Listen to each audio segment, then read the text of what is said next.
Yang guna kereta drive tangan, yang tengok jalan mata, yang guna kaki.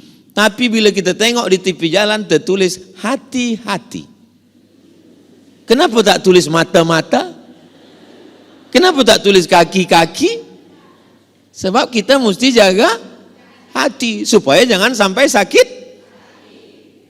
Tahu semua. Assalamualaikum warahmatullahi wabarakatuh. Saya bersama Ustazah Fatimah dengan santri-santri Ma'had Az-Zahra, para penghafal Quran. Berada di belakang kami ini gedung kelas 4 lantai sebanyak 36 kamar, insya Allah. Mudah-mudahan bulan Juli nanti 2024 sudah bisa ditempati untuk belajar santri-santri yang baru. Mudah-mudahan apa yang kita inginkan diperkenankan, disampaikan Allah niat baik kita. Saya mengajak kepada jamaah dimanapun berada, mari support pembangunan asrama Ma'had Az-Zahra. Niatkan hadiahnya untuk almarhumah ibu, almarhum ayah. 1, 2, 3 sak semen, batu bata, kerikil untuk menyelesaikan. Pahalanya mengalir untuk almarhumah melalui donasi BSI Bank Syariah Indonesia, nomornya 767 7777 227. Sekali lagi, BSI 767 7777 227 atas nama Yayasan Pendidikan Haji Rohana. Jangan lupa konfirmasi ke nomor berikut 0811 6650 026. Sekali lagi 0811 6650 026. Mudah-mudahan salah satu bukti cinta kita ke orang tua, kita melakukan satu amal yang mengalir untuk mereka. Dari mulai jam 4 subuh, anak santri bangun, tahajud, sholat subuh, menghafal, mengulangi bacaan, masuk kelas, sampai jam 10 malam. Disinilah mereka beristirahat. Berkah selalu, sukses. Assalamualaikum warahmatullahi wabarakatuh.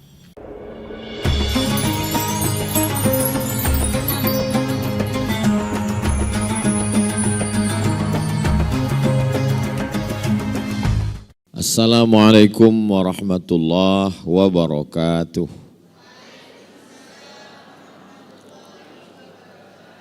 Alhamdulillah, wassalatu wassalamu ala rasulillah wa ala alihi wa sahbihi wa man tabi'ahu wa mawala. Subhanaka la ilma lana illa ma'allamtana innaka antal alimul hakim. Rabbi syrah li sadri wa yassir li amri wahlul 'uqdatam min lisani yafqahu qawli. Ciri daripada masyarakat Melayu dalam berbahasa adalah berpantun. Boleh saya berpantun? Kalau tuan ke Bandar Seri Begawan, belikan saya 1 tembikar. Ustazah Fatimah membaca Al-Quran, hati saya pula yang berdebar-debar. Saya belum pernah lagi kalau buat tazkirah pengajian beliau baca Quran, belum pernah. Baru sekali linah di Brunei Darussalam. Biasa kalau dia ada tahsin, ada tajwid, dia punya program sendiri. Saya punya program sendiri. Hari ini Masya Allah saya dimaklumkan oleh Puan Khadijah. Saya tanya tadi di jalan, kita dengan siapa kajian ini?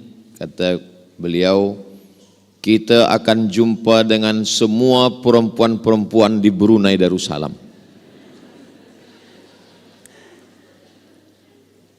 Mudah-mudahan pertemuan kita ini diridai Allah Subhanahu wa taala. Jadi kami yang lelaki hari ini adalah kaum minoriti di tengah perempuan yang solihah-solihah. Yang pertama kali masuk Islam itu lelaki atau perempuan?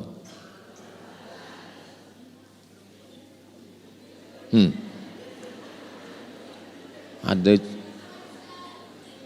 Yang pertama, Nabi SAW dapat wahyu. Iqra bismi rabbikal ladzi khalaqa khalaqal insana min 'alaqin iqra wa rabbukal akramul ladzi 'allama bil qalami 'allamal insana ma lam ya'lam. Selepas itu dia balik. Dia menggeletar sejuk, diselimuti oleh Khadijah. Dan Khadijah membawa Nabi Muhammad SAW kepada seorang lelaki saudara dia namanya Waraqah bin Naufal. Kata Waraqah, yang turun itu adalah malaikat Jibril yang dulu pernah turun kepada Ibrahim, yang pernah turun kepada Musa, yang pernah turun kepada Isa, dan sekarang dia turun kepada Nabi Muhammad SAW. Maka yang pertama kali percaya itu adalah Khadijah. Khadijah itu lelaki apa perempuan? Perempuan. Abu Bakar Siddiq selepas itu. Yang pertama kali beriman kepada Allah, yang Rasulnya adalah Nabi Muhammad SAW, adalah perempuan. Yang pertama kali masuk surga lelaki atau perempuan? Nampaknya perempuan ini menjawab perempuan semua. Waktu Nabi SAW masuk ke dalam surga, Nabi memandang ke belakang. Nabi tengok di belakang itu seorang perempuan. Nabi bertanya, "Kenapa kamu masuk surga?" Perempuan itu menjawab, "Saya membesarkan anak-anak yatim. Kematian suami, dia jaga dirinya, dia jaga harkat martabat kemuliaannya, dan dia jaga anak-anaknya. Maka dia masuk surga di belakang Rasulullah sallallahu alaihi wasallam." Surga di bawah tapak kaki. Belum ada lagi hadis surga di bawah tapak kaki ustaz. Tak ada. Ada seorang lelaki datang menjumpai Nabi Muhammad sallallahu alaihi wasallam. "Saya nak ikut perang jihad supaya saya mati fisabilillah masuk surga." Kata Nabi, "Alaka min ummin?" Ibu engkau masih hidup? Kata dia, "Ada." Kata Nabi, "Ilzam rijlaiha fa thammal jannah." Kau jaga kedua kakinya, maka engkau akan masuk surga. Menjaga kakinya saja masuk surga, apalagi memuliakan kepalanya. Begitulah perempuan. Makanya ada satu kalimah hikmah, bukan hadis Nabi, "An-nisa imadul bilad." Perempuan itu adalah tiang negeri. Idza salahat salahatil bilad. Kalau perempuannya baik, negeri menjadi baik. Wa idza fasadat, kalau perempuan rosak, fasadatil bilad, maka negeri pun menjadi baik. Saya sudah datang ke Brunei Darussalam dari tahun 2007. Sekarang sudah 2024. Barulah saya tahu rahasianya kenapa Brunei Darussalam ini baik. Rupanya karena ada perempuan-perempuan yang baik. Yang baru hari inilah jumpa saya secara khas. Selama ini dia di belakang saja, tak nampak. Hari ini Masya Allah, tabarakallah. Langkah, rezeki, pertemuan, maut, kuasa Allah subhanahu wa ta'ala. Tajuk kita pagi ini, mengelakkan fitnah wanita akhir zaman. Saya ringkaskan pada 7 fitnah. Kenapa 7 Ustaz? Kalau nanti ada Ustaz yang sebutkan fitnah wanita ada 10, ilmu dia lebih banyak. Kalau ada Ustaz yang katakan fitnah wanita ada 3, waktu dia lebih sikit. Saya hadkan pada 7 supaya kita boleh ingat baik-baik. Yang pertama fitnahnya adalah la takhda'na bil qaul. Jangan bersuara lemah gemulai. Tak boleh. Sebab kenapa tak boleh? Yatma'alladzi fi qalbihi marad. Ada lelaki fi qalbihi marad, di dalam hatinya ada penyakit. Bila dia dengar suara perempuan yang lemah gemulai mendayu-dayu, dia terus macam kerasukan setan. Sebenarnya setan tak ada ganggu dia. Banyaklah perempuan asal suami tak sembayang adu pada ustaz, minta bacakan ayat, hembuskan ke air. Ustaz tolong bacakan ayat ke air ni, kenapa nampaknya suami saya diganggu setan. Bila kita bacakan, biasa kalau orang diganggu jin, hantu, setan, kita bacakan ayat, dia ada respon, dia ada macam. Tapi yang ini tak ada pun. Rupa-rupanya setan tak ada ganggu dia. Kata setan, saya memang dah lama tak ganggu sebab dia lebih parah dari saya lagi, kata setan. Jadi tidak boleh bersuara mendayu-dayu, lemah gemulai, lembut-lembut. Jadi mana tahu ada orang miss call, salah sambung telefon. Dia telefon, Assalamualaikum. Waalaikumsalam. Ini di mana? Bandar Seri Begawan. Tak boleh. Sebab berawal dari suara. Lelaki tidak melihat, dia dengar suara, dan suara itu Masya Allah. Jadi bersuara biasa-biasa saja. Tak perlu, ada suara ni macam berangin-angin sikit. Nanti saya sebutkan macam perempuan pula bunyi saya, na'udzubillah.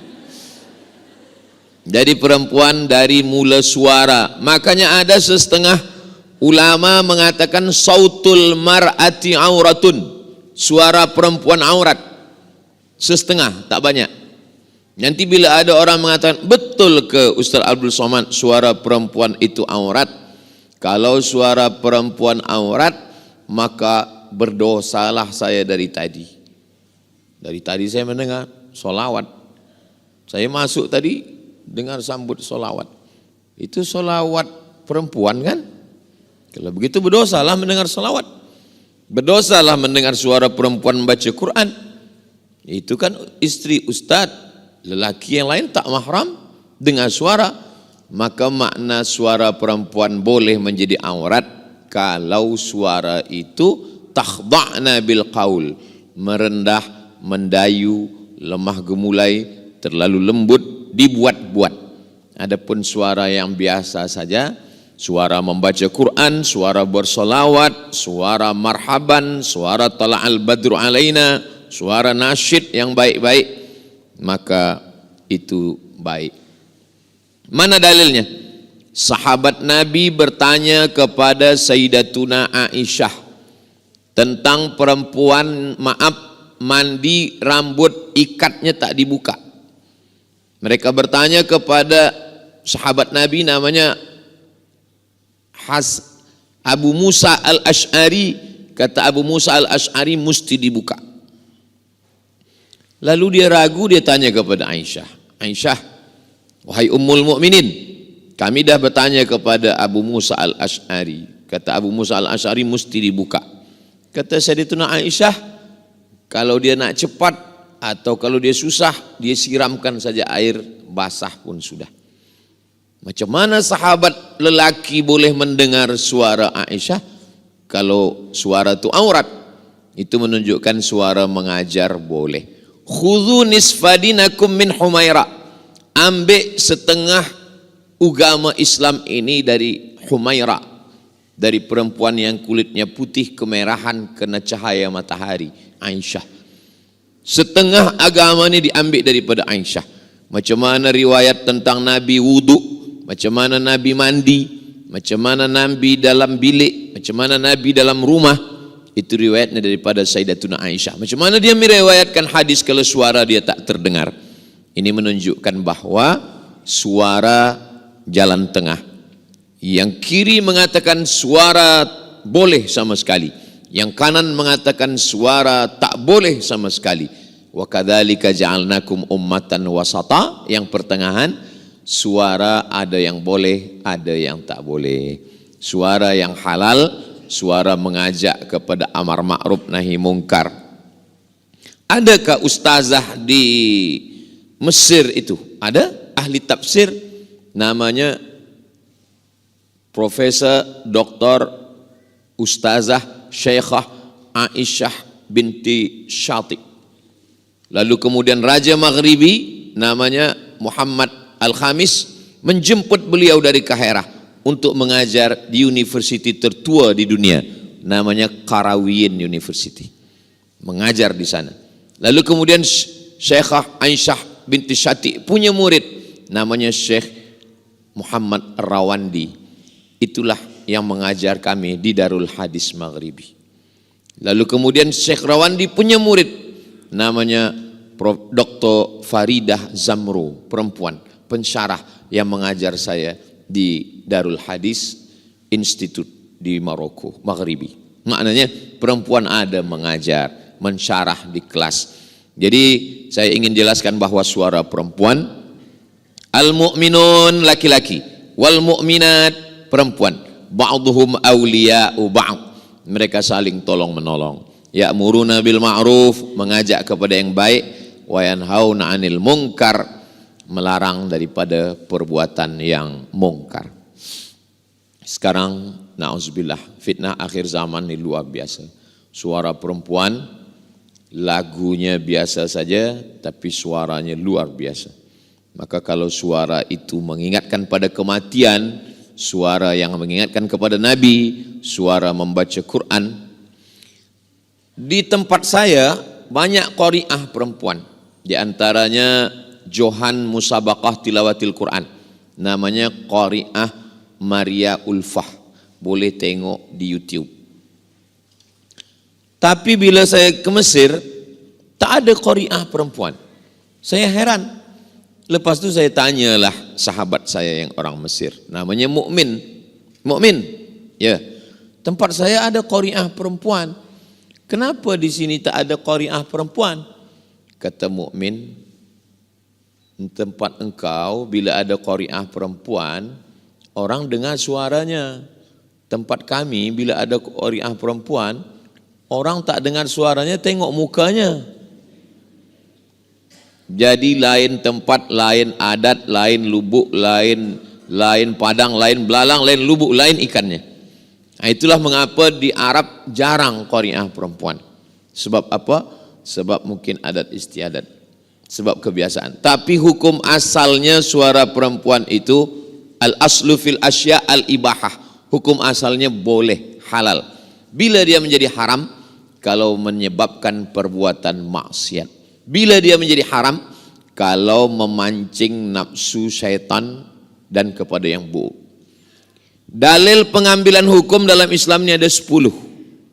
Quran, hadis, ijma', qiyas, syar'u man qablana, sadduz zara'i, qaulus sahabi, istihsan, istishaf, urf. Salah satu dari yang 10 ini adalah sadduz zari'ah. Sadduz zari'ah, menutup celah, menutup lubang. Apa hukum lelaki perempuan tidak mahram duduk di tepi lebuh raya yang ada kerusi? Setengah orang mengatakan mubah, boleh. Sebab dia tak berdua-duaan, dia tidak berkhalwat. Sebab ada orang ramai lalu lalang. Tapi setengah ulama mengatakan haram. Mana dalilnya haram? Sadduz zari'ah, menutup celah. Ustaz Abdul Somad, ya. Apa hukumnya saya ambil number kawan saya, sesama penuntut ilmu pelajar. Dia belajar, saya belajar. Saya ambil number dia. Dia perempuan, saya lelaki. Kata saya haram. Mana dalilnya? Dalilnya sadduz zari'ah. Berawal dari ambil number, lama-lama say hello, lama-lama dan seterusnya. Maka menutupnya itu lebih baik daripada membuka. Oh, jadi kalau kami ambil tak boleh? Tak boleh, haram. Ustaz, kenapa boleh? Sebab ada istri saya tengok. Jadi dalil pengambil hukum tidak hanya sebatas had terhad pada Quran dan Sunnah. 10 itu dikaji dalam ilmu namanya usul fiqh. Kalau halal, haram, makruh, mubah, sunat, sunat muakkad, itu namanya fiqh. Adapun ilmu yang menghasilkan hukum itu namanya usul fiqh. Usul adalah asas dasar daripada keluarnya hukum itu. Usul fiqh. Begitulah tentang fitnah yang pertama. Rasa-rasa dari penjelasan saya yang pertama nih, muslimat-muslimat semua pernah tak mendengar suara yang merosakkan umat? Rasa-rasanya yang saya cakapkan ini ada tak terjadi zaman sekarang? Alhamdulillah. Kalau yang saya khawatirkan itu bila saya tanya, yang saya sampaikan ini ada tak? Rasanya tak ada lah Ustaz Somad. Bila rasa ada, berarti rasa yang saya tahu, yang saya rasakan, yang saya sampaikan ini rupanya terasa juga oleh jamaah. Baik suara penyanyi, atau suara reporter, atau suara pengacara, atau suara apapun dia, kalau menyebabkan terbukanya pintu perbuatan maksiat. Bagi lelaki bila dia dengar, dia matikan. Sebab apa? Sebab itu pintu masuknya setan. Setan itu,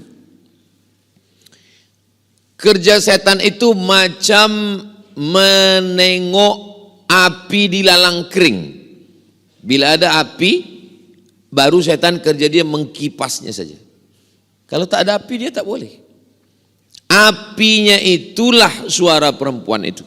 Bila ada suara itu, baru dia kipas. Makanya bila ada api, kita siram lekas dengan air, padam.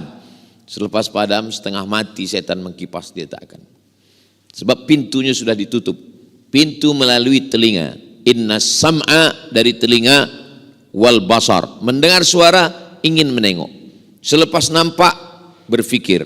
Inna sam'a pendengaran, wal basar pandangan, wal fuad hati dan pikiran. Dari telinga masuk ke mata, masuk ke hati, masuk ke pikiran, digerakkanlah kepada kaki, tangan, lisan, maaf kemaluan semuanya.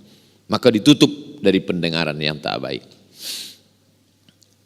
Yang kedua, la yadribna bi arjulihinna, tak boleh memukulkan kaki ke lantai. Apa pula ni perempuan tak boleh memukul kaki ke lantai? Sengaja dipasang gelang yang berbunyi di kaki. Selepas itu bila lalu dipukulkan ke lantai, supaya dia berbunyi bergemerincing, kerincing, kerincing, kerincing, kerincing, untuk menarik perhatian orang banyak. Saya pernah bertamu ke rumah orang. Saya duduk di bawah. Tiba-tiba saya dengar kerincing, kerincing. Rumah dia 2 lantai, ada tangga. Saya tengok, tertunduk balik. Suara kerincing. Dalam hati saya, rupanya yang disampaikan Nabi 14 abad lampau ada terjadi zaman sekarang. Bunyi kaki gemerincing. Alhamdulillah, anak saya tidak saya pakasi bagi gelang kaki gemerincing. Sebab apa? Anak saya lelaki. Tapi ada orang bagi hadiah. Ustaz Abdul Somad, ini saya bagi gelang kaki. Kata saya, anak saya lelaki Tuan Haji. Ustaz pakaikan kejap, ambil gambar, lepas tu buka balik. Nak senangkan hati saja. Sebab adat kampung kami suka kalau budak kecil dipakai ke gelang kaki. Gitu. Saya pakaikan kejap, ambil gambar, kirim pada dia, lepas tu saya simpan sampai sekarang. Apa maknanya? Kalau hanya setakat itu tak apa, atau tak berbunyi. Tapi makna ayat ini sebenarnya bukan khas pada gelang saja. Semua yang menyebabkan mata orang tertengok, maka dia boleh menjadi haram, sama macam hukum gelang kaki tadi.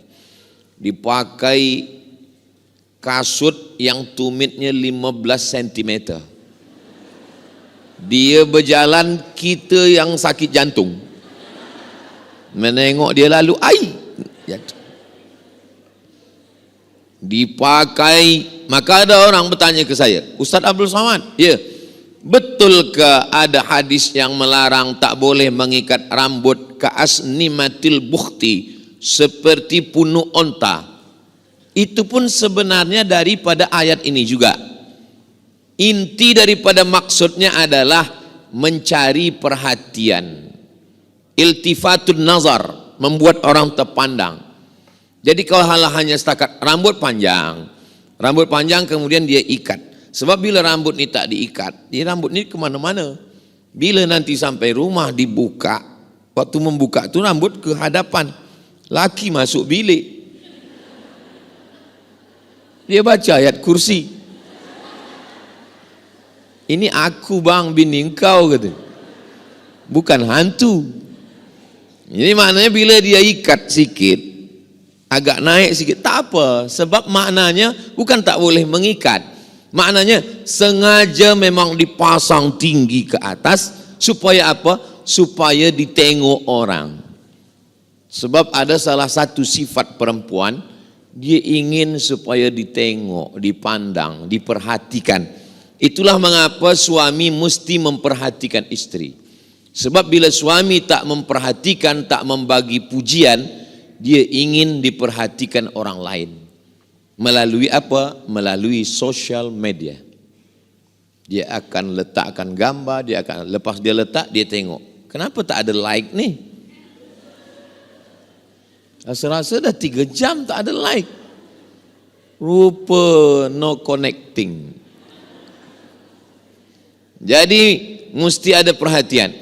Maka lelaki bila dia balik, walaupun sekarang ni yang mendengar muslimat, tapi saya yakin balik dari sini lelaki-lelaki juga bila di-upload nanti lelaki juga menonton, dia dengar ulang. Oh, nampaknya ini untuk perempuan tapi juga bagi kami untuk lelaki. Nanti bagikan ke suami-suami, anak-anak lelaki semua di channel Ustaz Abdul Somad Official. Subscribe, like, share and comment. Supaya mereka boleh tonton, boleh tengok. Semuanya. Dari mula pakaian, ada model pakaian ini yang kalau angin kencang dia boleh terbang. Macam kelambu. Kita disuruh biasa-biasa saja. Ini nampaknya Ustaz Somad macam menyindir-nyindir kami ini. Tidak. Saya adalah ustaz yang tak pandai sindir-menyindir. Saya ni kata orang Melayu, simbah daun nampak buah, to the point, langsung saja. Saya cakap saya tak pandai sindir menyindir. Sebab dulu pernah juga ada pengerusi masjid, nanti Ustaz Somad sampaikan ini. Saya sindir. Lepas tu balik kata dia, mohon maaf Ustaz, yang disindir tu tak datang. Jadi saya tak pandai sindir menyindir. Kalau saya cakap, terus saja saya sampaikan ayat, terus saya sampaikan hadis. Masalah manusia suka tak suka, kita balikkan pada Allah Subhanahu wa taala semuanya. Qalbul mu'min baina asabi'ir rahman. Hati orang beriman itu terletak pada kuasa Allah taala. Maka kita selalu meminta, ya muqallibal qulub, engkau yang membalik-balikkan hati manusia. Manusia nak dengar, manusia suka, manusia tak suka. Dan almarhumah mak saya selalu nasihatkan, kau sampaikan saja ayat Allah, kau sampaikan saja hadis Rasulullah. Manusia suka tak suka, yang penting Allah suka. Maka dulu awal-awal saya bawa almarhumah mak saya ke masjid besar, penuh orang ramai. Saya sangka bila balik nanti dia akan katakan, ramai orang datang tadi. Bila balik dia tanya, engkau tak ada pelihara jin kan? Apalah mak ni, kata dia. Saya ni ustaz. Aku takut engkau berkawan dengan jin, lalu kemudian jin itu menarik hati manusia supaya dia suka pada cakap engkau tak akan diterima Allah Subhanahu wa taala. Aku ni ustaz mak, takkan aku berkawan dengan jin. Jinnya ustaz juga, kata dia. Aku ni dari Mesir mak, dari Kahirah. Jinnya pun dari Kahirah juga, kawan-kawan Fir'aun. Jadi nasihat yang paling dalam adalah nasihat ibu. Masuk ke dalam tangkai hati, jantung, kefikiran sampai hari ini. Jadi nasihat adalah supaya bertudung biasa saja, berbaju biasa saja, bercakap pun biasa saja. Engkau berlebih bukan kerana tudungmu, engkau berlebih bukan kerana pakaianmu, engkau berlebih kerana akhlak di hadapan Allah Subhanahu wa taala. Pertama, suara, yang kedua, kaki. Yang ketiga, la tabarrajna tabarrujal jahiliyatil ula. Jangan bersolek-solek jahiliyah dulu. Rupanya jahiliyah zaman dulu pun sudah tahu bersolek. Makna yang tak boleh ini adalah membuat sesuatu yang sudah elok menjadi lebih dan itu menurut perasaan dia saja. Sebenarnya orang yang menengok biasa saja. Tapi wala umanniyannahum, kata setan, wala umanniyannahum, aku buat dia selalu bersangka-sangka, berhalusinasi, menyangka akulah paling cantik, akulah paling elok, akulah paling pasang sini, pasang sini, pasang ini, padam lampu. Bila pergi tempat walimah, orang senyum, kita pun senyum. Orang gelak, kita pun gelak. Rupanya yang digelakkan orang kita. Sebelah hijau, sebelah biru. Jadi sebetulnya Islam ni susah betul, Ustaz Abdul Somad. Islam tak susah. Sebab Islam ingin kita natural, kita tabi'i, kepada tabiat awal. Makanya tidak boleh, hadisnya diriwayatkan oleh Abdullah bin Mas'ud radhiyallahu an. La'anallahul washimat, Allah melaknat perempuan tukang tato. Karena zaman dulu yang membuat tato itu perempuan. Diletak di sini, nanti bila puan muslimat pergi umrah, cuba tengok orang-orang yang Arab Badui. Orang Arab Badui nampak, nanti tatonya di sini, di sini. Masih ada lagi zaman sekarang. Nampak bekas tato. Sini, di sini, di sini. La'anallahul washimat, Allah melaknat tukang buat tato. Wal mutashimat, minta buatkan. Wal mutanammisat, mencabut. Ini apa nama?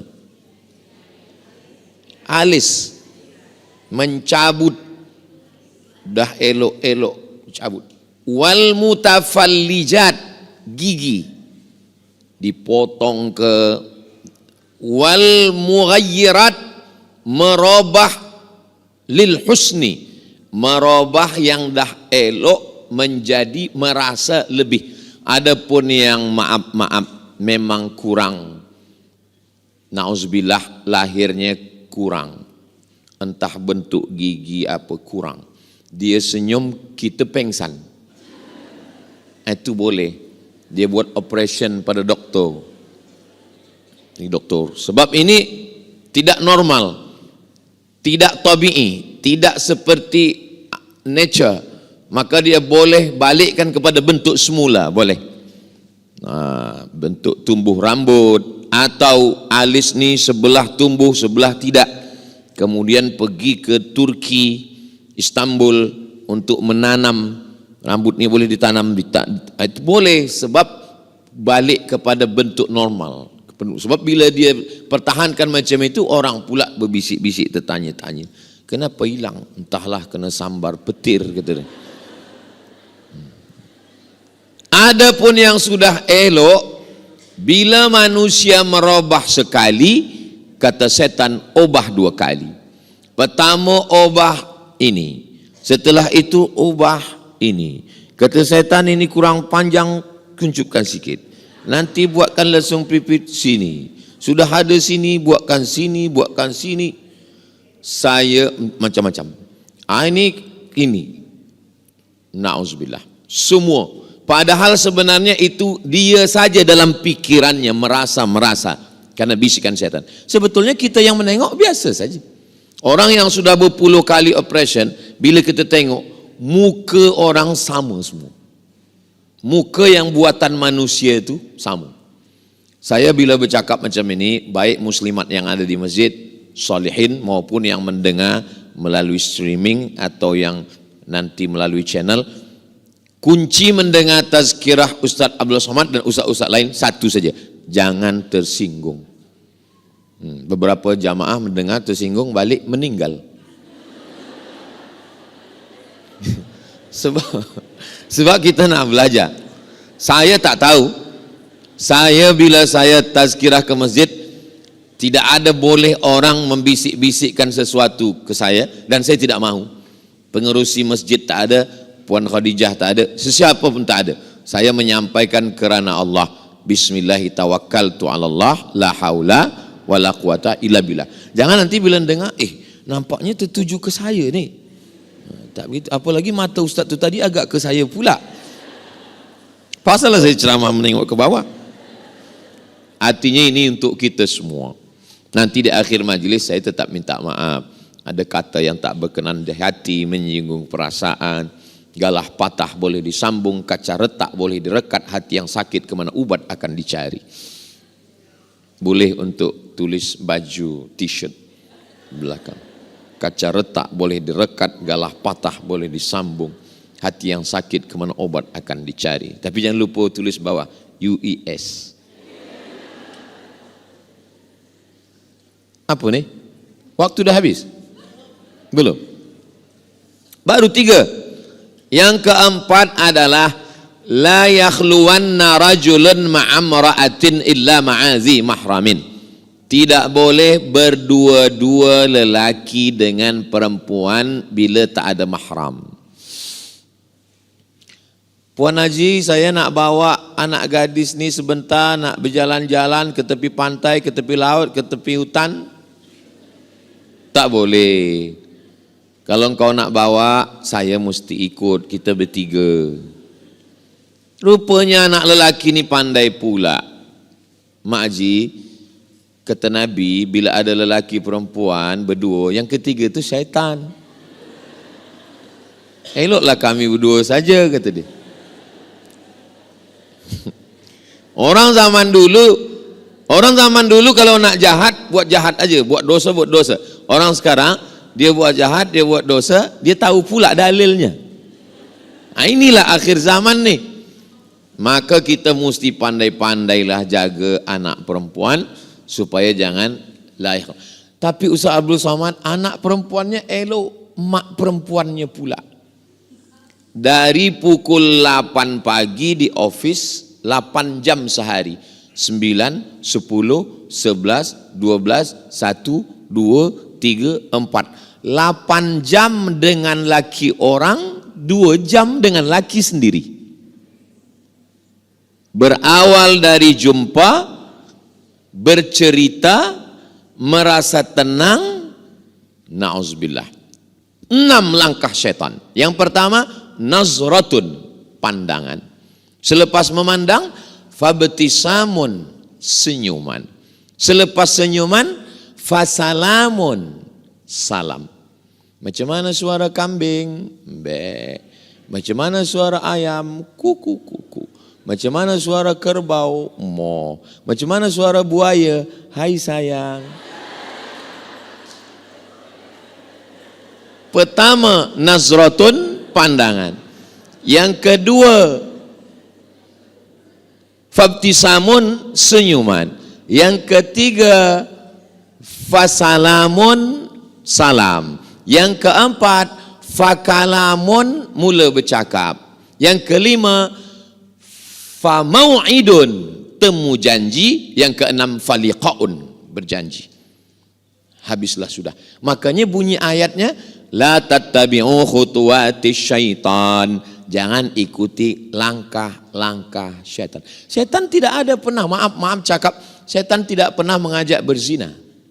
Dia hanya mengajak melangkah. Maka Islam datang memutuskan langkah itu. Ini dah macam abang saya, ini dah macam pakcik saya, ini dah macam guru saya, ini dah macam saudara saya. Berawal dari macam, berakhir dengan macam-macam. Waspadalah, setan belum pencen. Maka bunyi ayatnya, la taqrabu, jangan mendekati. Itulah pentingnya kita tahu. Saya bila ada jadwal ke Brunei Darussalam 4 hari. Hari Rabu, hari Khamis, hari Jumat, hari Sabtu bertolak. Macam mana puan jadwal, macam mana bila, macam mana ini, semua WhatsApp, handphone saya tak ada password. Istri saya tengok apa yang kami bahaskan, apa yang kami cakapkan. Begitu juga. Jadi kita kalau berkomunikasi dengan orang, tidak boleh lebih daripada apa yang kita hajatkan. Tidak boleh bercerita kepada orang membuat kita tenang, walaupun itu ustaz, walaupun kita guru. Ustaz Abdul Somad, saya nak menceritakan sesuatu nih, datang ke rumah. Kalau kita ke tempat makan, jangan, nanti saya membayar. Tak apa juga, bukan saya ni bakhil, pelit. Saya tidak mahu nanti jadi fitnah. Datang ke rumah nanti istri saya ada, dia akan dengar. Jangan tulis sini, jangan kirim voicemail, jangan video call. Dan handphone tahu semua. Supaya apa? Sebab kita pun tahu, kita manusia juga. Orang jatuh bukan pada lubang yang besar, tapi dia jatuh pada kulit pisang. Kenapa? Kalau lubang besar dia hati-hati, takut. Tapi kalau kulit pisang dia, disitulah dia akan jatuh. Maka kita mesti berhati-hati. Ini tentang masalah berdua-duaan dengan yang tak mahram. Berangkat dari rumah pukul 7, masuk office kerja pukul 8, pukul 12, pukul 1 makan siang bersama, petang balik ada jam, sampai rumah mandi siap-siap maghrib, maghrib makan lepas isya, 9, 10 hanya 2 jam dengan suami dan anak, itu pun scroll WhatsApp, Instagram, Telegram, FB. Ustaz Somad cakap pasal FB, pasal Instagram. Ustaz pun ada Instagram juga, ada. Yang mana Instagram Ustaz Abdul Somad? Yang follower 8 juta tu lah. Maksudnya yang belum follow lah.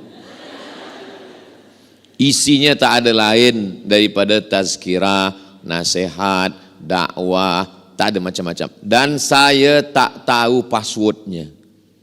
Sebab yang isikan semua admin. Ini saya ambil gambar, saya bagi tahu admin. Awak masukkan ini, awak tuliskan ini, awak ini. Ini jangan, ini jangan. Saya tak tahu. Kenapa Ustaz tak tahu? Sebab bila saya tahu, nanti saya baca komen, saya balas balik. Halakam ru'un lam ya'rif qadrahu. Celaka orang yang tak tahu siapa dirinya. Saya yang paling tahu diri saya, kelemahan saya. Nanti bila saya buka macam-macam komen, saya tengok orang kirim message macam-macam, maka saya serahkan pada orang lain. Inilah yang membuat saya tak katakan saya selamat, tidak. Selamat kita tu nanti bila kita mati dalam keadaan husnul khatimah. Hidup masih panjang lagi. Kita tak tahu. Maka kita selalu berhati. Ini sekarang dalam watawasau bil haq watawasau bis sabr. Berikutnya yang kelima. Yang kelima adalah la tusafiranna mar'atun illa ma'azi mahramin. Jangan musafir bersama yang tak mahram. Lepas saya khutbah Jumat, turun daripada mimbar, datanglah seorang lelaki hendak mencium kaki saya. Saya tarik, dia tegak balik. Badan dia tegap. Dia menangis. Ustaz, saya cakap menangisnya tunda dulu. Saya nak ba'diyah Jumat. Dia tundalah, macam mana menahan air mata saya tak tahu. Lepas ba'diyah Jumat, apa masalahnya? Saya hantar isteri saya ke airport. Dia nak pergi keluar, nak kerja dengan bos. Saya katakan pada bos, bos tolong tengok dan jaga isteri saya ni. Kata bos saya akan jaga. Rupanya betul-betul dia jaga, Ustaz.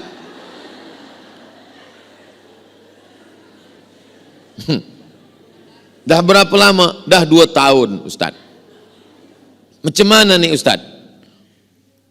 Putuskan daripada office dia, awak pindahkan tempat lain, awak pegang handphone dia, putuskan kontak, jaga.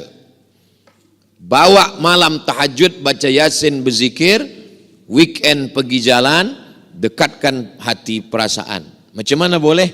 Siap, Ustaz. Bismillah, bismillah. Lepas sebulan, telefon. Ustaz, boleh kita jumpa makan sama siang ni? Okey. Mana ada doa tolak makan? Yang ada tolak bala.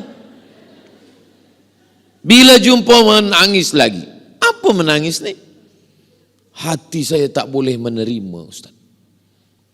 Rupanya lelaki setegap apapun badannya, dia tak boleh menerima perempuan yang pernah melakukan kesalahan. Itu yang dapat saya fahami.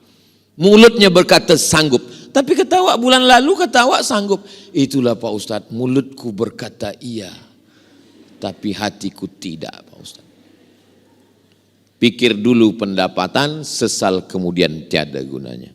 Maka pikir elok-elok, karena lelaki susah untuk menerima. Kalaupun dia menerima, bukan kerana perempuan, tapi kerana anak, karena itu, karena ini dan lain-lain. Ini saya tidak ingin kita bercerita, ini kan zaman dulu, ini kan dalam Quran, ini kan dalam hadis. Yang saya ceritakan adalah true story. Kisah kenyataan yang ada di zaman ini dan dialami oleh jamaah. Tapi nama tak boleh sebut. Nanti bila dia dengar, macam kisah aku tu. Dia pun dapat pahala sebab kita tidak menceritakan nama orang. Dia dapat pahala sebab dari cerita dia itulah orang akan ambil iktibar pelajaran bahwa di zaman ini na'udzubillah, maka tak boleh musafir. Bila ada orang nak kontak, nak tanya ustazah macam mana, dia tanya ustazah yang lain. Ustazah lain akan sampaikan. Maka laki-laki mesti ada cemburu.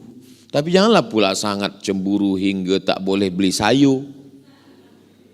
Kenapa kita siang ni tak ada makan, tak ada ikan? Itulah abang cemburu, aku nak beli ayam cemburu, nak beli itik cemburu. Ada atuk-atuk tua pun cemburu juga. Ini namanya cemburu buta, cemburu buta. Tapi lelaki yang tak ada cemburu, la yadkhulul jannah, tak masuk surga. Siapa itu ya Rasulullah? Dayus. Dayus. Jangan bagi nama anak Dayus. Apa makna Dayus? Allazi la yagharu ala maharimihi. Tak ada rasa cemburu. Na'udzubillah. Salah satu sebab kenapa orang Islam tak boleh makan maaf khinzir, sebab dia salah satu haiwan yang tak ada cemburu. Beza dengan ayam. Ayam jantan berdua berkelahi sampai tetes darah penghabisan. Apalagi ayam kampung. Apalagi ayam hutan. Kata ayam, lebih baik putih tulang daripada putih mata. Ayam tak ada cakap macam itu, kata saya. Tambahan sikit dari saya. Ayam begitu, tapi khinzir tidak. Dia tak ada cemburu. Maka makanan yang kita makan, kenapa tak boleh makan betaring? Kenapa tak boleh makan bekuku? Sebab dia buas. Maka makanan akan masuk sifatnya ke dalam badan kita. Jaga makanan kita.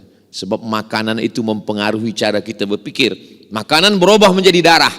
Darah, semangkuk makanan berubah menjadi setetes darah, masuk ke dalam jantung. Dari jantung naik ke otak. Yang merenung jantung, yang berpikir otak. Darahnya darah daripada yang haram, berpengaruh kepada fikiran kita. Itulah kenapa kita tak boleh makan yang haram-haram. Kulu, makanlah min thayyibat, yang baik-baik. Yang keenam, waqarna fi buyutikunna, hendaklah perempuan itu duduk di rumah. Hukum asalnya perempuan hanya duduk di rumah. Yang mengantati bila tamu datang lelaki.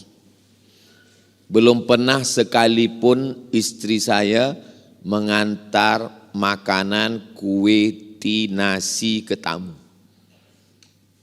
Bila tamu menengok, nanti saya cemburu. Tidak ada gambar kami di tempat bilik tamu. Nanti bila tamu tengok, cemburu. Ustaz ni cemburu buta jugalah.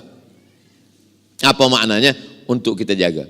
Perempuan, kalau kami pakai hijab boleh, tak masalah. Dulu sebelum taubat, sebelum hijrah, gambar muda-muda lagi dipasang, orang tengok, ini siapa? Bini kau. Dia dulu cantik juga ya. Ada hati manusia. Hati ini kita jaga. Maka jagalah hati. Kita nak pergi bawa kereta. Yang guna kereta drive tangan, yang tengok jalan mata, yang guna kaki. Tapi bila kita tengok di tepi jalan tertulis hati-hati. Kenapa tak tulis mata-mata? Kenapa tak tulis kaki-kaki? Sebab kita mesti jaga hati supaya jangan sampai sakit. Tahu semua. Begitulah Allah Subhanahu wa taala menjaga hati. Jadi kalau hati kita, saya pagi ini boleh menyampaikan selesa karena yang menyampaikan dengan yang menerima hatinya sama-sama terbuka. Tanyalah pada ustazah, ustadz yang biasa bagi tazkirah, macam mana rasanya menyampaikan kajian pada orang yang hatinya tertutup. Susah kita. Pernahkah ustadz mengalami macam itu? Ya, berat, rasanya payah nak bercakap. Bila tu ustadz? Tazkirah sebelum buka puasa. Saya tidak mahu diminta bagi tazkirah sebelum buka puasa. Sebab apa? Orang hati tertutup, mata tertutup. Ustaz Abdul Samad, ya, bolehkah datang ke majlis kami? Apa program kita? Tazkirah sebelum buka puasa? Tak. Saya dah mengalami beberapa kali. Kejap tengok jam, kejap tengok. Mungkin dia tengok muka saya macam ayam goreng. Alhamdulillah, akhirnya penderitaan pun berakhir. Terdengar juga suara azan. Allahu Akbar, Allah. Demikianlah tazkirah yang singkat ini. Mudah-mudahan bermanfaat. Tak lama datang AJK, Ustaz Abdul Samad, mohon maaf. Kenapa? Itu tadi azan radio dari Jakarta, bukan di Riau Sumatera. Belum lagi 10 minit lagi baru azan. Lepas buka puasa barulah saya sampaikan. Saya rasanya tadi menyampaikan tazkirah lama betul lah pada tuan-tuan. Kata jamaah yang mendengar, kami yang mendengar lebih lama lagi Ustaz. Tadi saya mula bagi tazkirah ni pukul 9, sekarang dah pukul 10. 1 jam saya bercakap, mengalir begitu saja. Ini menunjukkan muslimat ni hatinya terbuka kerana Allah Subhanahu wa taala. Iya ke? Kadang kita saja merasa. Tapi baru 6 saya sampaikan. Oh, kalau begitu tak boleh ke kami bekerja Ustaz? Kami kerja di office, kami mencari nafkah. Ada seorang perempuan namanya Asma. Asma keluar rumah mencari makanan unta dan kambing. Manakala Nabi menengok, Nabi tolong dia, Nabi bawakan sampai balik ke rumah. Asma ini anak Abu Bakar Siddiq, saudara Aisyah. Itu dalil perempuan boleh bekerja, bukan tak boleh. Untung saya tak terlupa menjelaskan ini. Kalau saya lupa, semua resign esok. Semua keluar office. Datuk Mufti dan Menteri Agama Pihin mungkin akan telefon, Ustaz Abdul Samad jangan datang Brunei lagi sebab semua perempuan dah keluar office. Sebab tazkirah semalam lupa Ustaz bagi tahu. Maksudnya kalau dia cukup syarat boleh. Cukup syarat apa? Dia PhD, dia master, dia BA, dia punya ilmu, dia menutup aurat, dia menjaga diri, dia izin suami. Perempuan yang melangkahkan kaki selangkah dari rumah, tidak izin suami, dari mula langkah pertama sampai dia balik, laknat daripada malaikat. Laknat artinya ba'idun anir rahmah, jauh daripada rahmat Allah. Abang, izinkan saya nak bekerja ni, saya ada peluang. Kalau abang izin ya, awas kalau tidak. Tak boleh. Jadi izin ialah. Suami itu membagi izin ada 2 kemungkinan. Pertama kerana dia sayang, kedua kerana dia takut. Beza-beza tipis antara sayang dan takut. Macam mana Ustaz? Cuba nanti puan balik ke rumah, tengok suami itu elok-elok. Tengok, abang ni macam yang takut ke yang sayang? Ada seorang lelaki manakala saya makan di rumah dia bagi tazkirah, dia tanya, Ustaz ada yang saya nak tanya. Tapi suara dia kecil aja. Apa masalah? Apa hukumnya suami takut pada istri? Saya pun jawab pelan juga. Suami yang takut pada istri, dia tak kena azab kubur. Hah? Kenapa tak kena azab kubur, Ustaz? Sebab kata malaikat, yang ini tak usah kita azab. Sebab dia dah terlampau azab di dunia.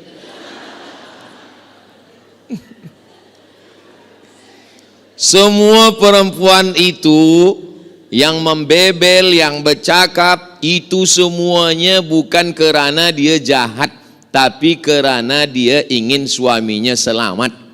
Betul? Nah, betul, mengaku semua. Abang di mana, balik pukul berapa, mana duit, ini ada kain, jangan lupa bawa sembayang, ini dah sembayang atau belum, miss call, ini dah di mana, dengan siapa, di mana, tanya. Kenapa Ustaz tahu? Sebab banyaklah jamaah kejap-kejap ambil gambar dengan saya, kejap-kejap ambil gambar. Lama-lama saya, awak dah ambil gambar hari ini 3 kali, kenapa? Nak kirim pada orang rumah Ustaz. Sebab bila saya kirim ke dia dengan Ustaz, dia tenang. Engkau dengan siapa? Aku dengan kawan yang mancing. Oh, kamu mancing apa nih? Mancing masalah. Dengan siapa? Dengan Ustaz Somad. Alhamdulillah. Padahal dengan saya kejap je, lepas tu dia pergi. Maka perempuan boleh bekerja atau mohon maaf, pendapatan suami kurang. Jodoh kita tak tahu. Lalu kemudian dia bekerja, boleh. Abang, aku ni bekerja. Sebab apa? Sebab nanti bila ada zakat, aku bagi zakat. Mana boleh isteri bagi zakat ke suami? Suami dapat duit, isteri dapat duit. Apa beza duit isteri dengan duit suami? Pada duit suami ada hak isteri, nafkah namanya. Tapi pada duit isteri tak ada hak suami. Duit puan 100% untuk puan. Tak ada hak anak, tak ada hak suami, tak ada untuk air, tak ada untuk lampu, tak ada untuk kereta, tak ada untuk semua 100%. Yang lain suami bayar. Tapi apa kata seorang istri? Aku bagi engkau ni semua. Jangankan duit ni, nyawa aku bagi. Satu-satunya kesalahan aku dalam hidup ini adalah jatuh cinta pada kamu. Orang kalau sudah sayang, semua dia bagi. Yang last sekali, yang ketujuh adalah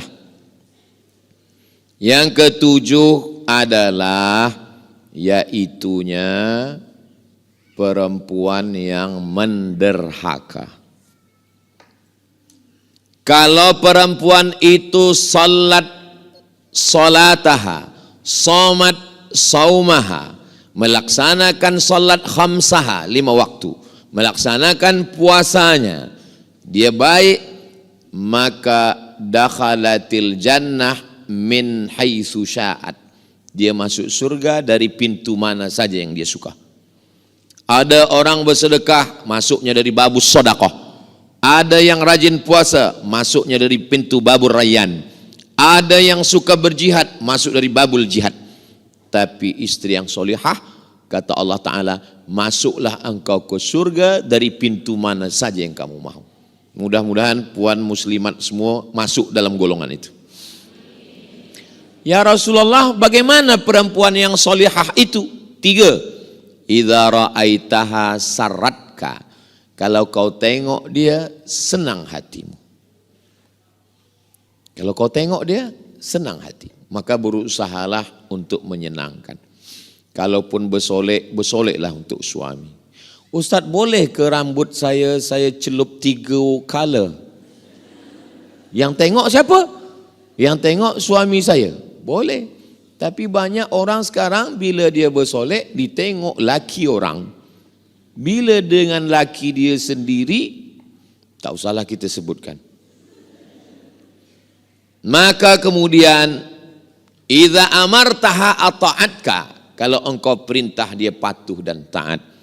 Wa idza ghibta anha. Kalau engkau pergi, hafizat, dia jaga. harta engkau, anak engkau dia jaga.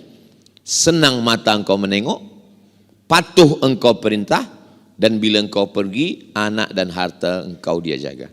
Jangan sampai laki pergi, bila balik anak hilang, harta melayang.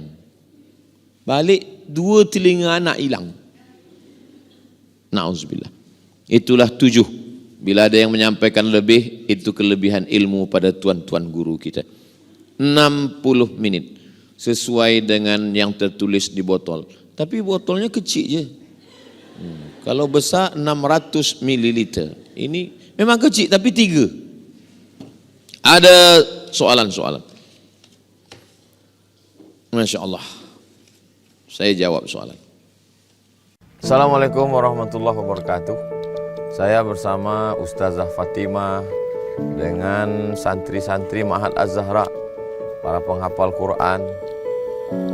Berada di belakang kami ini gedung kelas 4 lantai sebanyak 36 kamar, insya Allah. Mudah-mudahan bulan Juli nanti 2024 sudah bisa ditempati untuk belajar santri-santri yang baru. Mudah-mudahan apa yang kita inginkan diperkenankan, disampaikan Allah niat baik kita.